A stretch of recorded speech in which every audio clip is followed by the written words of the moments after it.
Bonjour à tous. Bon, après le dernier Quarté Plus de l'année 2024 et le premier Quarté Plus de l'année 2025 que je vous donnais mardi et mercredi, c'était ce samedi le tiercé Quarté Quinté et Gis était finalement ma dernière minute pour les abonnés des Pronos du Cœur. Je vous mets à la fin de cette vidéo l'extrait de ma dernière minute pour que vous ayez conscience de ce que je dis aux abonnés des Pronos du Cœur au dernier moment avec toutes les informations de dernière minute et je soulignais des détails hyper importants qui permettaient de deviner que Gis allait gagner le quintet du jour. C'est ce qui fait l'avantage d'être abonné. Et jusqu'à ce dimanche 5 janvier, vous avez la possibilité de profiter d'un cadeau de Noël avec 30% de remise parce que nous, avec Julien, mon webmaster, on a décidé depuis la naissance des Pronos du Cœur en 2020 de ne pas augmenter nos prix, contrairement à d'autres, et de temps en temps,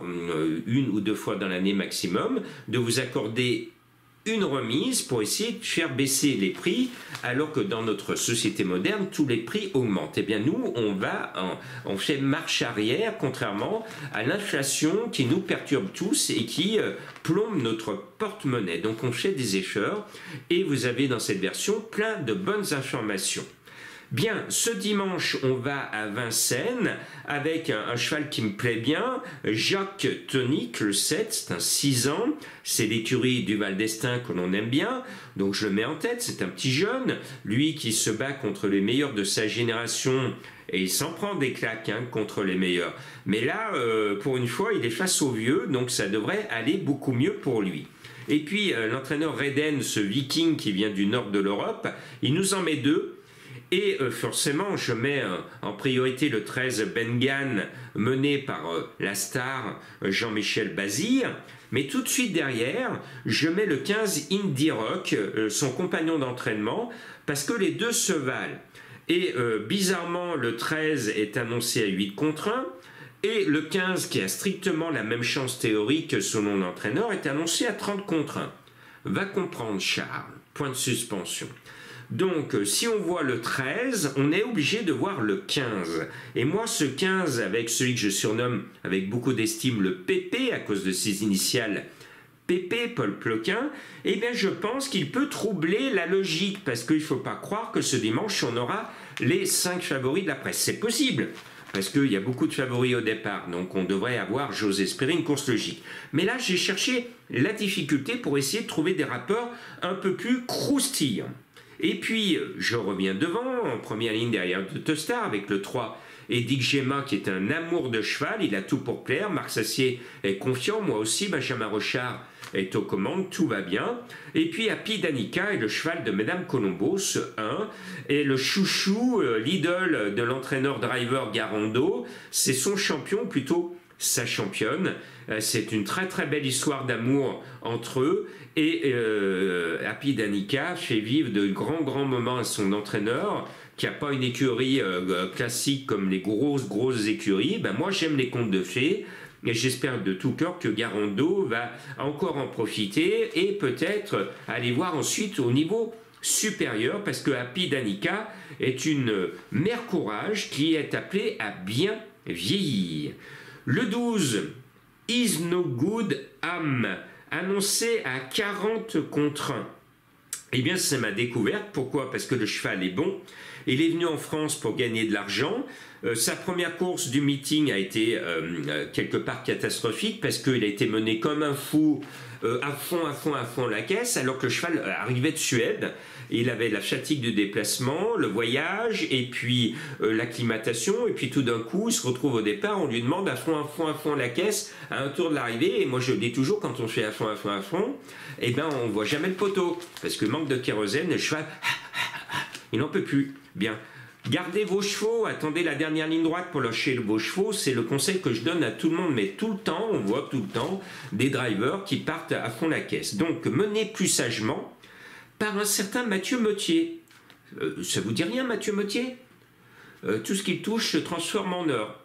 Eh bien moi je trouve que Mathieu Mottier à 40 contre 1 dans ce quintet avec Is No Good Am, eh bien ce 12 avec un driver qui a l'âme d'un gagnant, et vous aussi vous avez l'âme d'une gagnante ou d'un gagnant, moi aussi, ce 12 je le tente. Alors pour le tenter, j'ai été obligé de sortir des favoris de ma sélection. Je vous entends déjà, Jean-Marc, t'as oublié celui-ci, vous avez oublié celui-là. Ben non, j'ai pas oublié. J'ai fait le ménage pour vous trouver des choix à cote, dont ce 12 qui, à mon sens, est en capacité de créer une grosse surprise. C'est une prise de risque totale, mais j'ai envie de vous trouver une belle arrivée qui paye et non pas des cacahuètes. Maintenant, vous le savez, je suis lyonnais. Je vais mettre notre lyonnais, qui est un peu plus stéphanois que lyonnais. Si on mesure, il est un peu plus près de Saint-Étienne que de Lyon. Mais moi, je suis chauvin, je suis lyonnais, donc je dis que Orchestro est lyonnais. Donc le 8, avec David Beckert, et pour notre entraîneur que l'on aime bien dans notre région Huguet, c'est un cheval qui est mignon tout plein, c'est notre coqueluche régional, obligé de le mettre. Il est un peu barré pour la gagne, mais il va disputer normalement l'une des 4 ou 5 premières places de ce quintet. Et puis il y en a un qui est toujours dans les 4. Alors, je le mets un peu bas. Le 6 Greco Bello, je le mets un peu bas parce qu'il n'a pas son driver habituel, Antoine Viels. Mais bon, le remplaçant est un remplaçant de luxe, c'est Johan Le Bourgeois. Mais j'aurais été beaucoup plus chaud si celui qui le connaît par cœur et sur le bout des sabots avait été sur le sulky. C'est un marmion. Ceci, c'est toujours dans les 4, obligé de le mettre dans ma sélection. Maintenant, pour vous donner une arrivée spéculative, je n'ai pas pu mettre le 4 Hidalgo Denoé qui compte parmi les favoris, je n'ai pas pu mettre le 9 Recovery qui compte parmi les favoris, ou encore le 2, l'une des meilleures chances de Bondo, parce que je veux, je le répète, vous donner un quintet qui paye en ce dimanche. C'est l'entame de l'année, vous avez besoin des traînes, et bien j'espère que mes prises de risque vont vous permettre de voir la tête du caissier pour ne pas toucher que des cacahuètes. Maintenant, j'ai un cheval mystère à vous proposer. Alors je prends la position. Il faut travailler votre putting. Et si vous travaillez bien votre putting, vous allez trouver le cheval mystère de Jean-Marc. Écoutez ma dernière minute et vous saurez pourquoi il est intéressant d'être abonné au Prono du Cœur. Bonjour à tous, ma dernière minute est le numéro 6 Gis qui stagne à 11 contre 1. Nous sommes aujourd'hui le 4 janvier 2025. Qu'est-ce qui se passait le 4 janvier 2024? Il y a un an, jour pour jour, il y avait un quintet sur 2100 mètres, la distance du jour. Et qui gagne ce quintet il y a un an? C'est Gis. Eh bien, dites-moi, c'est ce qui s'appelle la forme saisonnière. Le cheval a pris la température avec Benjamin Rochard qui, la dernière fois où il reprend tout, en partant, il se met dernier et il vient finir de façon ô combien prometteuse et il affiche au passage le record récent le plus rapide. Ce Gis arrive dans sa forme saisonnière à un an pile, pourquoi pas, pour regagner un quintet. Maintenant, ça va être compliqué, mais c'est possible parce qu'il y a quand même 2 gros favoris. Le 2 Hoche qui est à pratiquement égalité à 2 contre 1 et le 5 Hardy Krone qui est lui à 6 contre 1.